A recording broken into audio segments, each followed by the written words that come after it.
Emma sat quietly in her small apartment, holding an envelope in her trembling hands. It was postmarked from 3 months ago, but she had only just received it. The return address was from Golden Sunset Nursing Home. It was her father's last letter. She hadn't opened it yet. The guilt was too heavy in her heart. Her father had passed away 2 weeks ago, and she hadn't visited him in the past 6 months. Work, children, and life had always seemed to get in the way. There was always tomorrow, she had thought. Until there wasn't. Taking a deep breath, Emma carefully opened the envelope. Her father's familiar handwriting filled the pages, slightly shaky but still clear. My dearest Emma, It began. Tears started to form in her eyes. I hope this letter finds you well. The cherry tree outside my window is blooming now, and it reminds me of when you were little. Remember how we used to sit under the cherry tree in our backyard?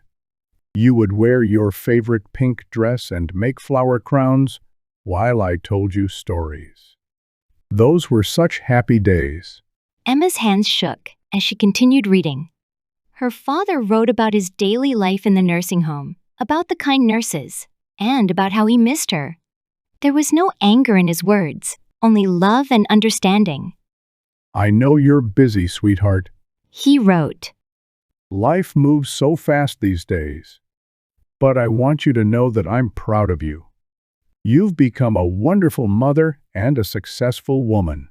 The letter went on to share memories. Her first day of school, her college graduation, her wedding day. Each memory was carefully preserved in his words, like pressed flowers in an old book. Your mother would be so proud of you too. He wrote. She always said you had her spirit and my determination. Near the end of the letter, her father had written something that made Emma's heart stop. The doctors say I don't have much time left, but I'm not afraid. I've lived a good life. My only regret is that we've grown apart these past few years.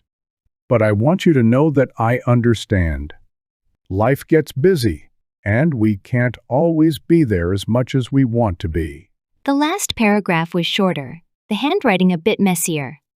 Remember the story I used to tell you about the stars? How each one is a loved one watching over us. When you look up at the night sky, know that your mother and I will always be there, watching over you and your children.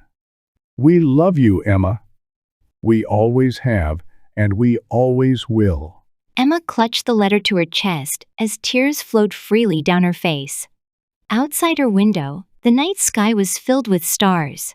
She walked to the window and looked up, remembering all the times her father had pointed out constellations to her when she was young. That weekend, Emma took her children to visit their grandfather's grave. She brought cherry blossoms and told them stories about their grandfather, his kindness, his patience, his love for storytelling. As they sat there together, her youngest daughter made a flower crown from daisies growing near the grave. Mom, Her daughter asked, can you tell us the story about the stars that Grandpa used to tell you? Emma smiled through her tears. Of course, sweetheart. She said, looking up at the blue sky. It all began on a night just like this. From that day on, Emma made sure to keep her father's stories alive.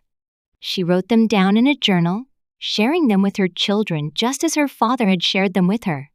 The letter remained her most precious possession, a reminder that love never truly dies, it just transforms, like stars in the night sky, continuing to shine and guide us home.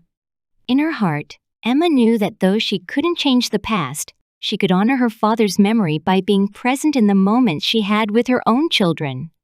And sometimes, on quiet evenings when the cherry blossoms bloomed, she would sit under the trees with her children, making flower crowns and telling stories, just as she had done with her father so many years ago.